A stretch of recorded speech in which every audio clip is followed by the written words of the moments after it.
C'est-à-dire quand vous décidez de relayer les commentaires que je fais dans les réseaux sociaux, choisissez au moins une image là aussi. Vous collez sur ces commentaires. Vous ne pouvez pas aller là où vous êtes parti chercher l'image là. Et vous ne prenez qu'une image que j'ai pris quand j'étais dans le WA. Vous collez sur mon commentaire. Là-bas, il y a les images où je suis en costard, où je suis zou. Prenez ces images-là et collez sur mes commentaires que j'assume pleinement. Je dis frère, je suis responsable de ce que j'ai dit. Mais je ne suis pas responsable de ce que tu comprends ou de l'analyse que ton cobo est soupape bouché fond.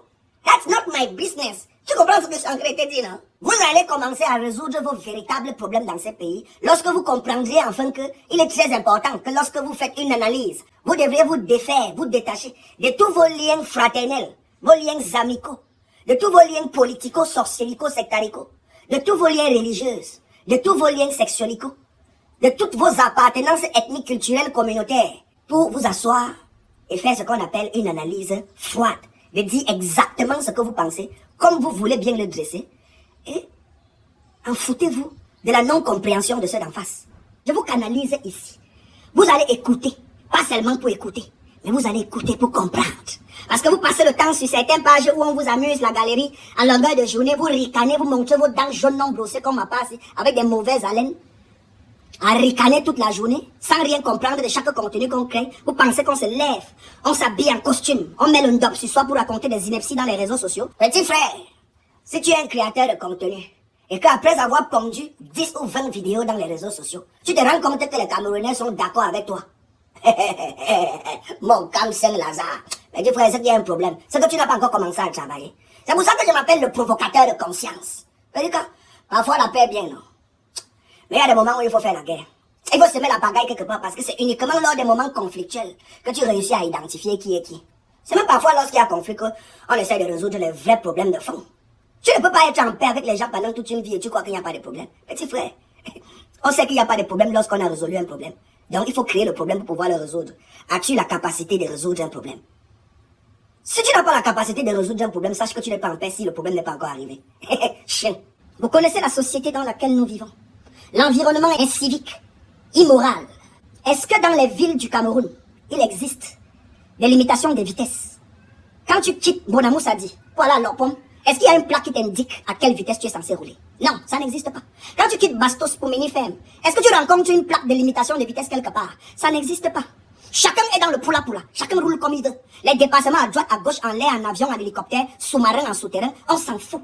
Le passage clouté est une décoration au Cameroun. Parfois, tu es sur la bande du passage clouté, c'est-à-dire passage piéton. Le taximan te feinte. Parfois, ce n'est pas le taximan, c'est le benséquineur. Puis encore, le personnel. C'est-à-dire, vous avez des hommes responsables. Parfois des papis, cheveux blancs ou cheveux gris. Des hauts cadres. Parfois dans des CA. Qui arrivent au niveau du passage clouté. Voyant un troupeau de piétons en train de traverser la route. Décident quand même de forcer la route. De vous feinter. Alors que c'est le seul endroit où lorsque le piéton se trouve, il doit se sentir en sécurité. Il devrait en principe traverser le passage clouté avec les yeux fermés. Dans certains pays, lorsque le piéton arrive au niveau du passage clouté et que le feu est vert, ils attendent, même s'il n'y a pas de circulation des véhicules. On appelle ça l'éducation à la citoyenneté, l'éducation d'éthique, de la morale et des valeurs incarnées. Chez nous, c'est la violence verbale, l'agressivité. Chacun fait comme il veut. Le camion en pleine ville roule à 100. Les bus de transport roulent à 200. C'est ça l'état dans lequel nous vivons. Et vous venez ici, Moudon, tu m'énerves, tu me déçois. Tu me sers à quoi? Tu ne sers même à rien pour la République. Tu n'as pas de carte d'électeur. Tu viens parler à mouton. Chouin. S'il y a une chose que vous deviez remarquer, que ce soit lors de l'accident de Samy, nous avons regardé la vidéo de ce qui s'est passé à Kribi, que ce soit lors de l'accident de la jeune Erika avec le jeune ténor, que ce soit l'accident de Francis Nganou avec la petite Manuela, vous devez remarquer une seule chose. L'excès de vitesse. L'excès de vitesse et l'irresponsabilité. L'incivisme, l'immoralité. La non-patience. Les gens ne sont plus patients. Les gens ne sont plus indulgents. Les gens ne sont plus responsables. Les gens font ce qu'ils veulent. Les gens se comportent comme des animaux. Les gens pensent que nous pouvons bâtir une société sur du désordre. Parfois, tu décides de te déplacer d'une ville à une autre, au Chouerlempo, sur nos axes lourds que nous tous nous connaissions. l'intensité de la dangerosité qui se vit en permanence sur ces routes. Te voilà dans ton 80-90. Après, tu entends ces mains, quelqu'un qui passe à ta gauche. Le temps de regarder la plaque à ta droite comme ça. Limitation de vitesse 90. Tu reviens, tu ne le vois plus. Ça veut dire qu'il est passé au moins à côté de toi, minimum 130, 140. Mon cam Saint-Lazare. Vous connaissez la partie la plus amusante? C'est qu'à la prochaine agglomération, tu viens sa voiture garée, il est en train de pisser. Tu te poses la question que le sorcier, si donc passait, c'était pour aller où? Parce qu'en réalité, vous voyez tous les dépassements en 4 temps, les dépassements en 6e, 8e position que les gars font à côté des grumiers. Sur l'axe où Yaoundé, Douala, Ouest, Ouest Yaoundé. En réalité, on arrive tous à destination avec un décalage de maxi 30 minutes, maxi 1 heure. Parfois même l'autre passe devant toi. Après tu vois qui va s'arrêter à Boum pour manger les noyaux. Tu passes toujours dans ton 90, maxi 95. Là on a mis 110, tu accélères un peu, tu chibas un peu, même vers 115, 120 comme ça là, tu triches un peu. Après tu le niais encore, il a boire de chop les noyaux, il passe encore devant toi. Avec les gens dedans, hein. La voiture est pleine, les gens sont dedans. Ils se sont arrêtés parfois à Makelene. Ils ont mangé les prunes, mangé la viande, les bâtons de manioc. Ils ont bu les chanchois, les kajis, les bosters, les petits Guinness. Personne n'est assez lucide pour donner des conseils à l'autre. Puis encore, les gars sortent d'une grande veillée quelque part dans un village là-bas à Bamendo, à Balongoum, à Banjoun, à Bafoussam, à Bangwa, ou bien à Batoufam. Personne ne s'est reposé. Tous étaient à la veillée ensemble, veillée avec corps. Ils ont participé à l'enterrement ensemble, la collation ensemble. Les gars ont bu 2 ou 3 bières là-bas. Ils ont bu le vin rouge qu'on dépose sur les tables là. La bouteille de whisky qui était sur la table, ils ont attaqué ça. Vers 16h, 17h, 18h par là, les voilà qui ont pris la route. Stop Makelene. Makelene, petit morceau de viande parce que là, il faut recharger un peu les batteries avec les prunes, ou le plantain, ou le macabo brûlé, ou la viande de brousse. Ça, quel est mon cam Saint-Lazare. Voilà encore le chauffeur qui est assis, en train d'ingurgiter ses petits Guinness, ses 33, sa cage bien glacée. Parfois même sont ses combis avec qui il est en train de voyager. Donc, ceux-là qu'il a même décidé de porter. Content de savoir que notre ami, au moins, nous a épargné de payer le transport pour retourner sur Yaoundé ou sur Douala. Faut qu'on lui donne une. Voilà comment on a donné une au chauffeur. 2, 3, 4. On croit que son cerveau est relié à une intelligence artificielle. Les voilà donc qui ont pris la route, non? Après, tu entends, les camions des bébés fait mauvais dépassement, tous les 4 personnes sont mortes. C'est bien ça. Est-ce que vous connaissez que sur 100 bensikineurs qui conduisent les motos là dehors, exploitant comme ça nos différentes routes du pays, 10 ont le permis. Le reste n'ont pas le permis de conduire.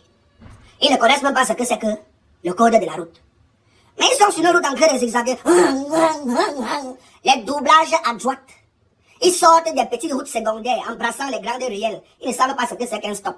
Bon, comme il n'a pas vu le panneau stop, pour lui le stop n'existe pas.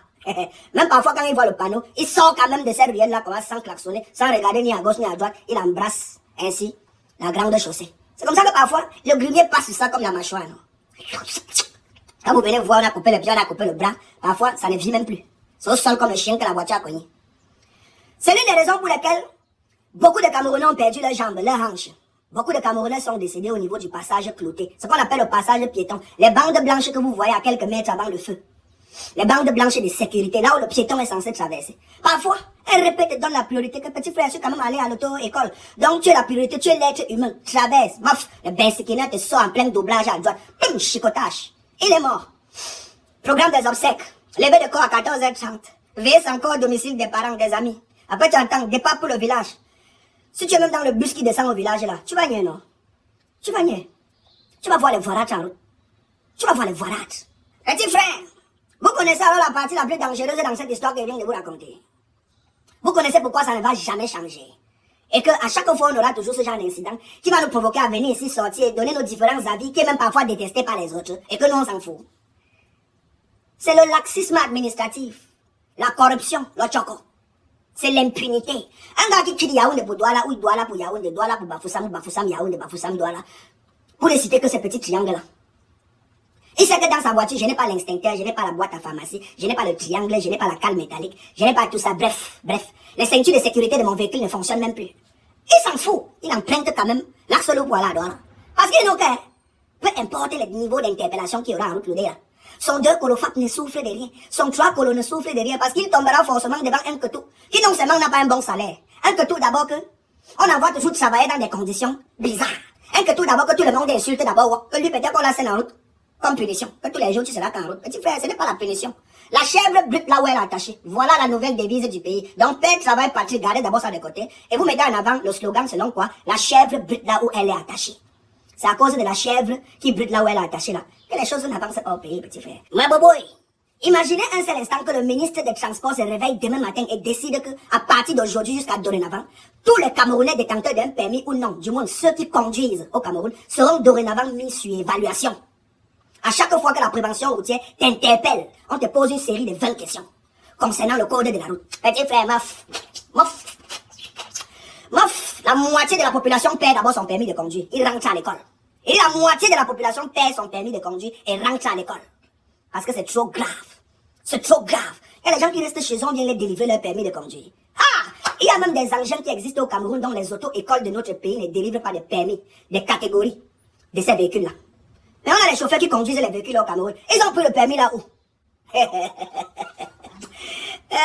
En tout cas, hein, bisous mes bébés et bon début de semaine à tous. Les rageux, en commentaire, allez verser la rage là-bas. Je vais.